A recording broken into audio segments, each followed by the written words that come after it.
देखिए, फिलॉसफी का एक सूत्र है, मेरा अपना सूत्र तो ये है, आपको किसी भी समय के किसी भी फिलोसफर को समझना हो, उस समय की परिस्थितियां थोड़ा समझ लीजिए। आप पाएंगे वो फिलोसफर वही बोलेगा जो उसकी परिस्थितियां उससे बुलवा रही होंगी।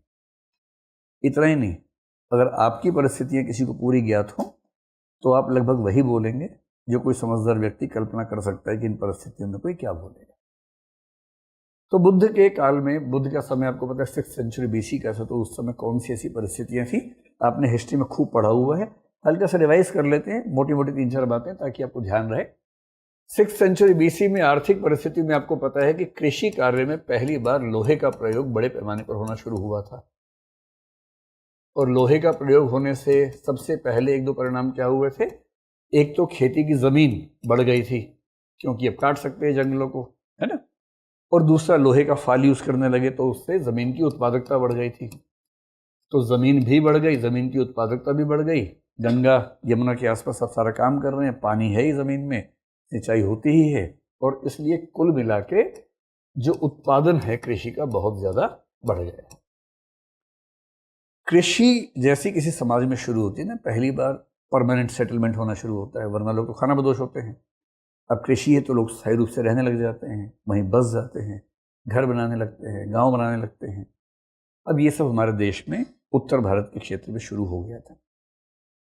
अब उत्पादन जब बढ़ा तो सीधी सी बात है, उत्पादन बढ़ेगा तो सरप्लस बचेगा, यानी कि अधिशेष बचेगा। अधिशेष का मतलब ये कि जो हमने कंज्यूम किया उसके बाद बहुत सारा बच गया है। जब बहुत सारा बच गया है, इस किसान के पास चावल बचा है, उस किसान के पास मान लीजिए गेहूं बच गया है, उसके पास बाजरा बच गया है, उसके पास कपास बच गया है, तो ये क्या करेंगे, या तो बार्टर करेंगे या चाहेंगे ऐसे सेंटर्स बने जहां पर खरीद बेच हो सके। वो सेंटर्स जो बनेंगे उसको हम क्या बोलते हैं, अर्बन सेंटर्स बोलते हैं। तो जिसको हम भारत के इतिहास से सेकंड अर्बनाइजेशन कहते हैं, वो इस समय होना शुरू हुआ और शहर बनने शुरू हो गए। उन शहरों में बाजार बनने शुरू हो गए, उन बाजारों में लेन देन होना शुरू हुआ, खरीद फरोख्त होने शुरू हुई, बेचना शुरू हुआ। और जब खरीदना बेचना होगा, एक समय तक बार्टर सिस्टम या विनिमय पद्धति से काम चल जाता है, पर एक समय के बाद नहीं चलता है। भाई आप चावल लेके घूम रहे हैं और जो बेच रहे हैं वो भी चावल लेके घूम रहे हैं, सब चावल लेके घूम रहे हैं, तो कैसे व्यापार होगा। तो अंत में फिर होता है कि भाई कोई एक ऐसा सांकेतिक वस्तु हमारे पास हो जिसकी मदद से हम व्यापार कर सकें, और इसको बोलते हैं मुद्रा। और इसी समय मौद्रिक अर्थव्यवस्था की शुरुआत भारतीय इतिहास में होने शुरू हुई। तो बुद्ध का समय इकोनॉमिक्स की दृष्टि से बहुत ही तूफानी समय था। पहली बार सरप्लस, पहली बार अमीरी, बड़े बड़े शहर, शहरों में रंगशालाएं, नृत्यशालाएं, ये वो बहुत सारे पब और वो सब बनने शुरू हो गए थे। युवा लोग एकदम मस्त हुए पड़े थे कि शहर में जो बात है वो बात गांव में थोड़ा ना होती है। और मुद्रा भी आ गई थी, लोग मुद्राएं ले लेके घूम रहे हैं, और ये एक नया माहौल था। जैसे कोई नया शहर डेवलप होता है, सिंगापुर जैसे डेवलप हुआ 30-40 साल में, दुबई हुआ 20-30 साल में, तो वहाँ के जो लोग शुरू में थे और 30 साल बाद जब वो देखते होंगे अंतर क्या है, कुछ कुछ वैसा अंतर यहाँ के समाज को उस समय दिख रहा होगा, अभी मान सकते हैं। राजनीतिक परिस्थितियां ये थी कि आपने एक शब्द सुना होगा, महाजनपद। ऋग्वेद के ज़माने में छोटा इलाका था तो वो जन था, लेटर वैदिक में थोड़ा बड़ा हुआ तो उसका नाम जनपद हो गया। अब जनपद को और बड़ा करना था तो क्या हो गया, महाजनपद हो गया। जनपद का मतलब जिला होता है। आजकल बोलते हैं उत्तर प्रदेश में कि इस जनपद में SP साहब बन गए हैं, उस जनपद में DM साहब बने हैं, तो जनपद तो आज भी होता है। महाजनपद का मोटा मोटा मतलब समझ लीजिए रेंज या कमिश्नरी समझ लीजिए, कि जैसे इलाहाबाद एक कमिश्नरेट है, उसके आसपास 3-4 जिले मिला के हो जाएगा, महाजनपद हो जाएगा। तो महाजनपद का मतलब आजकल का DIG जो होता है ना, DIG के पास जितना इलाका है, 3 या 4 जिले, उसको बोलते हैं महाजनपद, लगभग कुछ कुछ वैसा। तो करीब 16 महाजनपद उस समय बन चुके थे। और महाजनपद क्यों बन रहे थे, कैसे बन रहे थे, बहुत सिंपल सी बात है। इनमें से अधिकांश में राजतंत्र था, कहीं कहीं इनमें गणतंत्र की व्यवस्था भी थी, जहां पर थोड़ा सा सिस्टम डेमोक्रेटिक हो गया था। राजाओं की शक्तियां बढ़ रही थी। क्यों बढ़ रही थी, सिंपल सी बात है, आमतौर पर इकोनॉमिक्स से ही चीजें डिसाइड होती है काफी हद तक। यहां भी दिख रहा था, जब अधिशेष उत्पादन हुआ, खूब खरीद बेच होने लगा, नगर बनने लगे।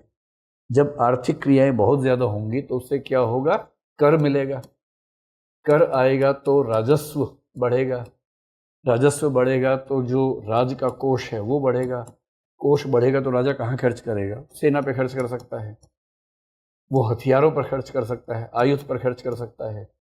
और जैसे जैसे सेना और हथियार बढ़ेंगे वैसे वैसे क्या बन जाएगा? डोनाल्ड ट्रंप बन जाएगा कि सारी दुनिया का मालिक मैं हूँ, बादशाह मैं हूँ, जिसको मन करेगा मार दूंगा भाई। ऐसी ताकत बढ़ती है ना। जनपद से महाजनपद बनना और अमेरिका का ये कहना कि ग्रीनलैंड भी हमारा है, वेनेजुएला भी हमारा है, ईरान भी हमारा है, इसमें कोई अंतर थोड़ा है। सत्ता जितनी बड़ी होती जाती है और सत्ता के पास जितने संसाधन इकट्ठे होते हैं, सत्ता चाहती है और बढ़ जाऊं मैं। आज से 100 साल बाद मंगल ग्रह पे युद्ध होंगे कि मंगल का ये इलाका मेरा है, ये इलाका तेरा है, क्योंकि भूखा खत्म होती है। और उस तरह से उस समय राजा बड़े हो रहे हैं, ताकतवर हो रहे हैं और उनके बीच में संघर्ष दिख रहा है। और महाजनपद के समय में एक नया सा ट्रेंड है हमारे पॉलिटिकल सिस्टम का, जिसका असर याद रखिएगा। ये महाजनपदों का छोटा सा एक नक्शा है, आप लोग तो जानते ही हैं, कहने की बात ही नहीं है। ये जो है हमारा उत्तर भारत है। उत्तर भारत में मोटे तौर पर जिन जगहों पर बुद्ध का संबंध रहा, अगर मैं उनकी बात करूं, ये मगध है। मगध में कौन था राजा उस समय? बिंबिसार था, है ना, जिसका बेटा अजातशत्रु होगा, जो अपने बाप को ही मार देगा, है ना। ये जो वज्जी है, वज्जी की राजधानी थी वैशाली।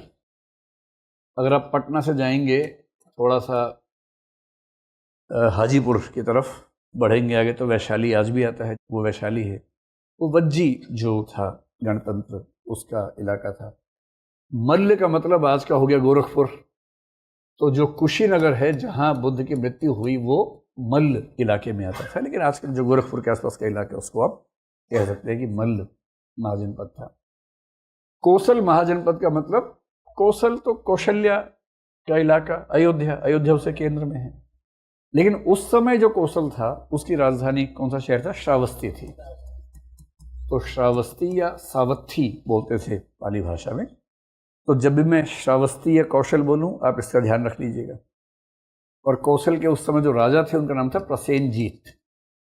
इनका जिक्र बहुत ज्यादा आएगा क्योंकि बुद्ध के जीवन पर इनका बहुत प्रभाव है प्रसेनजीत का।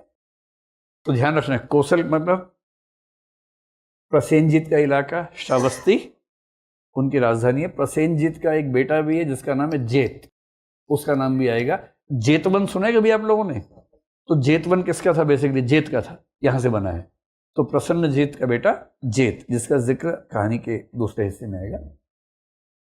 इधर काशी को समझ लें कि यहां पर एक जगह थी सारनाथ।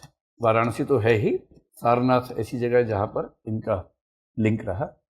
मगध साम्राज्य के दो इलाके बड़े महत्वपूर्ण हैं, एक है राजगीर और एक इलाका है गया। वही गया जिसका नाम बाद में हो गया बोध गया, क्योंकि वहां बोधि मिली। तो गया और राजगीर ये थे मगध में। वज्जी में वैशाली हो गया। वैशाली में जो समुदाय काम करता था उसको लिच्छवी कहते थे। तो लिच्छवियों का शासन तंत्र यहाँ पर चलता था। कुशीनगर में मल्लों का ही था। तो आज का गोरखपुर, इसको ध्यान रखिए। ये 5-6 हैं। हालांकि उनकी यात्रा तो और भी हुई, आगे भी हुई, कुरु तक भी हुई, लेकिन मुख्य रूप से बुद्ध के पूरे जीवन का संबंध इन 5-6 जगहों से रहा। तो इन्हीं को हम मुख्य रूप से ध्यान रखेंगे। अब यह है कि उस समय धर्म की दुनिया में ऐसा क्या हुआ कि अचानक इतने बड़े परिवर्तन हो गए। सारा खेल इकोनॉमिक्स का है, पॉलिटिक्स का है, सब वहीं से पैदा हो रहा है। कैसे पैदा हो रहा है? आपको पता है कि उस समय हमारे देश में जो वैदिक व्यवस्था थी, जैसे कुछ लोग बोलते हैं ब्राह्मणवादी व्यवस्था, क्योंकि हिंदू शब्द तो बहुत बात का है, उसके पहले उसको वैदिक धर्म या ब्राह्मण धर्म कहने का रिवाज था। उस वैदिक या ब्राह्मणवादी व्यवस्था में क्या था? एक तो वर्ण व्यवस्था का चलन था। और वर्ण व्यवस्था का मतलब क्या है कि मोटे तौर पर 4 वर्ण थे, ब्राह्मण, क्षत्रिय, वैश्य, शूद्र। उसी क्रम में समाज में सोपान क्रम में थे, एडजस्टेड थे। तो सीधी सी बात है कि जब भी 3-4 लाइनें बनेंगी ऐसी, तो जो नंबर 2, 3 या 4 पे होगा उसका मन तो करता है कि थोड़ा और आगे निकल जाओ, तो मन करेगा ही करेगा। दूसरा ये है कि वहां पर उस समय बहुत सारा कर्मकांड का प्रचलन था। और कर्मकांड में एक कर्मकांड होता है बलि प्रथा। तो बलि प्रथा भी खूब चलती थी। इस बात को लेकर कई लोग खुश भी रहते थे कि बलि के नाम पे खाने को मिल जाता है। लेकिन कई लोगों को उससे नुकसान होता था। नुकसान किसको था अभी समझते हैं उस चीज़ को।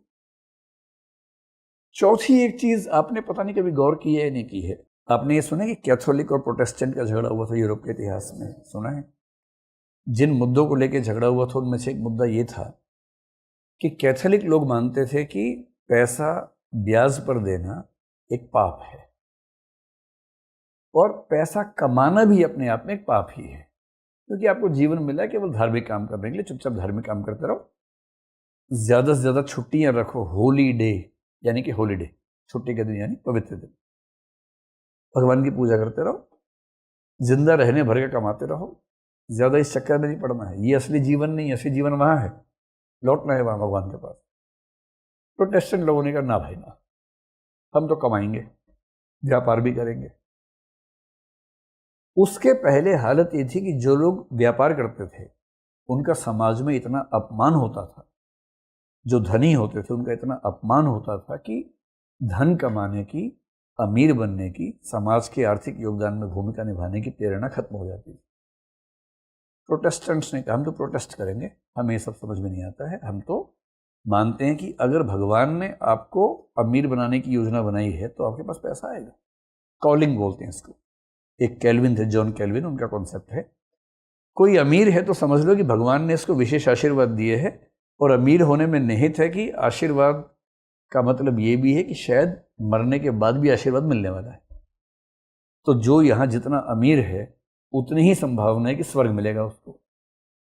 ये कहती मामला उल्टा हो गया। अब लोग अमीर होने के लिए प्रयास करने लगे, यहां से पूंजीवाद का विकास हो गया। पारंपरिक व्यवस्था जो हमारे देश में थी उसमें यह था कि ब्राह्मण और क्षत्रिय ऊपर थे, यानी ज्ञान सबसे ऊपर है। जो सैनिक वाली प्रवृत्ति है, क्षत्रिय प्रवृत्ति है, क्षात्र धर्म है, वो नंबर 2 पे है। जो वणिक वृत्ति है, धन कमाने की वृत्ति है, वो नंबर 3 पे है, केवल शूद्र से ऊपर है, क्योंकि शूद्र तो बहुत बुरी स्थिति में है। और इसका मतलब ये हुआ कि जो धन कमाने वाला व्यक्ति है उसका बहुत ही अपमान था, धन का अपमान बहुत ज्यादा था। इस बात से कुछ लोग परेशान थे, और जो लोग परेशान थे उनमें से एक का नाम शायद आपने सुना हो। कभी इतिहास में नाम सुना है? अनाथ पिंडक नाम के एक आदमी का। नहीं सुना? कोई बात नहीं, आप सुनाते हैं आपको नाम। अभी तो सुन लिया है ना। तो अभी बहुत इंटरेस्टिंग व्यक्ति था, उसकी कहानी थोड़ी देर में आपके सामने। 8-10 ऐसे इंटरेस्टिंग कैरेक्टर्स आएंगे जिन्होंने बुद्ध के जीवन को काफी प्रभावित किया, उनमें से एक व्यक्ति ये भी था। अब इस नई व्यवस्था में क्या हो रहा था? नई व्यवस्था में अचानक क्या हुआ, जब कृषि बढ़ी, व्यापार बढ़ा, तो जब व्यापार बहुत ज्यादा बढ़ा तो व्यापार बढ़ने के मामले में कौन से वर्ग को ज्यादा फायदा हो रहा था? वैश्य वर्ग को। वो अमीर हो रहे थे, तो ये पैसा कमाने के मामले में उनकी जो परंपरा थी वो महारत हासिल थी उसके पास।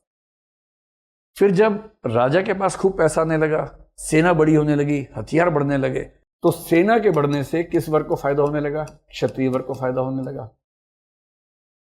और जब क्षत्रिय और वैश्य दोनों वर्गों को फायदा हुआ तो इनको लगने लगा कि भाई जब हम इतना कुछ कर रहे हैं समाज के लिए तो हमारा सम्मान ज्यादा क्यों नहीं होता है? धर्म की दुनिया में हमारी भूमिका क्यों नहीं है? और ये यूं ही नहीं हो रहा कि उस समय के सबसे महत्वपूर्ण 2 धर्म, जैन और बौद्ध, दोनों के प्रवर्तक क्षत्रिय वर्ग से आते हैं। और इसका मतलब ये है कि शायद इन वर्गों में ये प्रेरणा थी कि अब हमें धर्म की दुनिया में भी सम्मान, ये दुनिया भर में कॉन्सेप्ट है, इसको बोलते हैं स्टेटस इनकंसिस्टेंसी से स्टेटस कंसिस्टेंसी की ओर जाना।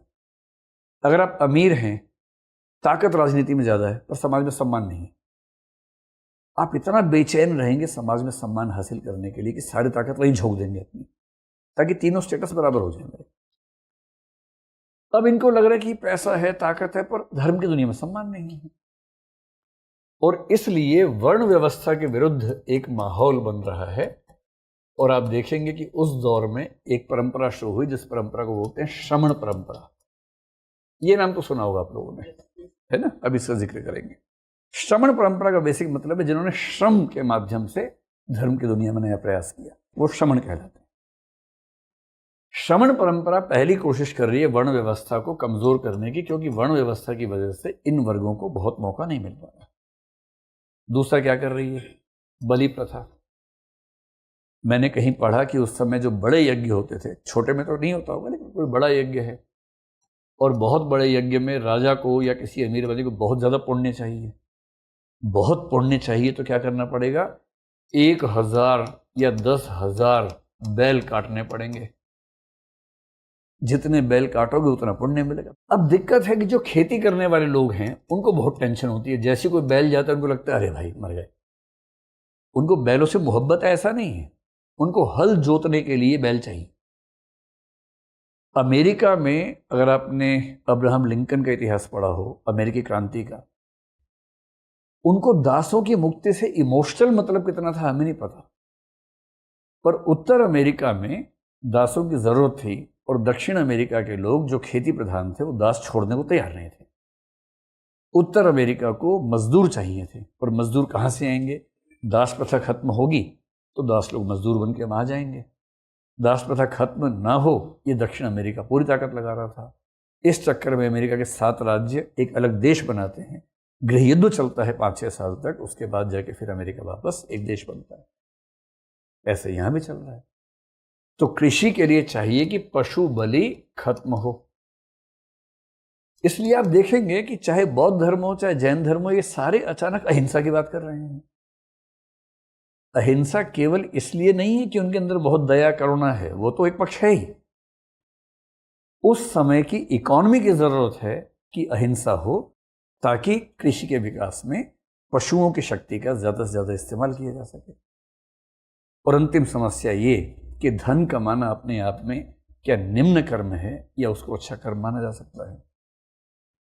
आप देखेंगे कि इन नए धर्मों ने, अगर मैं जैन धर्म की बात करूं, जैन धर्म ने एक ऐसी बात बोली कि जैन धर्म की संख्या भारत में लगभग सबसे कम है। 40-50 लाख लोग हैं सिर्फ जैन धर्म को मानने वाले। 1 करोड़ भी नहीं है, 40 से 50 लाख। दुनिया भर में 80 लाख है लगभग। और उन 50 लाख की आर्थिक स्थिति देखेंगे ना, तो वो 50 करोड़ पर भारी पड़ते हैं। इतना समृद्ध धर्म है, इतना समृद्ध समुदाय है।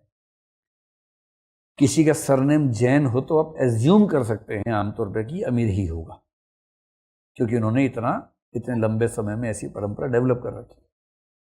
कैसे हुआ? एक तो वो वैश्य समुदाय से जुड़े हुए थे, इसलिए आज भी आप देखेंगे कि जैनों में, अग्रवालों में, गुप्ता में आपस में शादियां खूब होती हैं, क्योंकि वो एक ही परंपरा से जुड़े हैं, ये बात सब मानते हैं। दूसरा, महावीर ने ये कहा कि देखो भाई, हिंसा बहुत बुरी बात है। बुद्ध ने हिंसा को उतना बुरा नहीं बताया, महावीर ने ज्यादा बुरा बताया। लोगों ने पूछा कि जब खेती करते हैं उसमें भी कीड़े मकोड़े मरते हैं। स्पष्ट रूप से घोषणा तो नहीं की गई, लेकिन एक संकेत मिलता है कि जैन धर्म ने कहा कि भाई खेती में हिंसा होती है, ज्यादा अच्छा है कि व्यवसाय करो, व्यापार करो, खेती मत करो। आपको जैन धर्म में खेती करने वाले लोग बहुत कम मिलेंगे भी तो एग्रीटेक वाले मिल सकते हैं आज की दुनिया में। ये स्टार्टअप किया है एग्रीकल्चर का, वो अलग चीज है। किसान नहीं मिलेंगे, उद्यमी मिलेंगे, व्यापारी मिलेंगे। और इस वजह से व्यापार व्यवसाय इतना समृद्ध हुआ कि जैन परिवारों में आर्थिक समृद्धि बहुत ज्यादा आ गई। अब इनको चाहिए कि समाज का ऐसा ढांचा चाहिए जो पैसा कमाने को बुरा ना कहता हो, नीच कर्म ना कहता हो। बुद्ध ने क्या किया?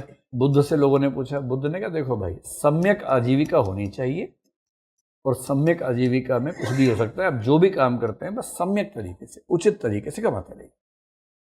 अष्टांगिक मार्ग में एक आता है सम्यक आजीविका, एक सम्यक कर्मांत भी आता है ना। अब ये बात समझाने का तरीका क्या है? एक व्यक्ति का नाम लेता हूं जिसका नाम है अनाथ पिंडक। मैंने अभी इसका जिक्र किया था, आगे इसकी कहानी आएगी ही ठीक तरीके से। पर ये उन लोगों में है जो बुद्ध के जीवन के सबसे महत्वपूर्ण, अगर 10-12 लोग ढूंढने, उनमें से एक व्यक्ति अनाथ पिंडक थे। अनाथ पिंडक का असली नाम सुदत्त था, सुदत्त। और ये बहुत बड़े सेठ थे, बहुत ही बड़े। कहाँ के? श्रावस्ती के। श्रावस्ती का मतलब कौन सा?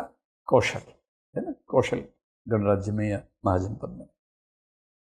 समझ लीजिए कि नगर के सबसे बड़े सेठ थे।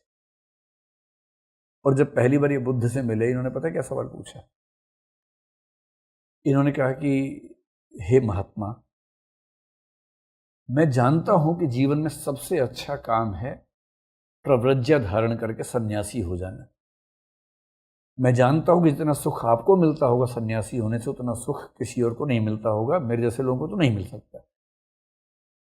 पर दुविधा ये है कि मेरे अधीन कई 100 लोग नौकरी करते हैं, उनका और उनके परिवारों का जीवन मुझ पर टिका हुआ है।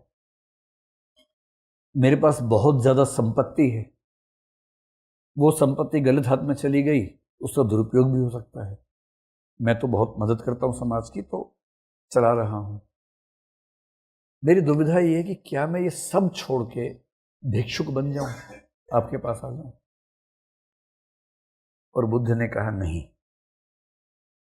आपको दुविधा इसलिए है क्योंकि आपके मन में बैठा हुआ है कि धनी होना बुरा होना है। बुरा धनी होना नहीं है, बुरा धन को अपनी चेतना पर हावी होने देना है। सबसे अच्छे लोग वो हैं जिनके पास धन है, संपदा है, किंतु उनकी चेतना पर हावी नहीं, और वो अपनी संपत्ति को, अपनी संपदा को समाज के हित में इस्तेमाल करते हैं। इसलिए आपके लिए भिक्षुक बनने से ज़्यादा अच्छा है, और समाज के लिए भी अच्छा है, कि आप व्यापारी ही रहें, सेठ ही रहें, और अपने पैसे का इस्तेमाल समाज के हित में करते रहें। ठीक वही विचार जो आगे चलकर महात्मा गांधी ने ट्रस्टीशिप के नाम से दिया। और महात्मा गांधी कहते भी हैं कि मेरे विचारों पर जैन धर्म की बड़ी भूमिका है, मतलब जैनों की, बौद्धों की। एक और अंग्रेजी विचारक थे इस वाले मामले में, John Ruskin, unto this last नाम से किताब थी, उसकी भूमिका भी इसमें रही। तो जो नए धर्म उभर रहे हैं, इसलिए उभर रहे हैं क्योंकि समाज बदल रहा है, समाज को इन चीज़ों से बचने के लिए नई परंपराएं चाहिए, और इसलिए वर्ण व्यवस्था को कमज़ोर करने वाले, यज्ञ में पशु बलि को कमज़ोर करने वाले, धनी व्यक्ति को सम्मान देने वाले, इस तरह के धार्मिक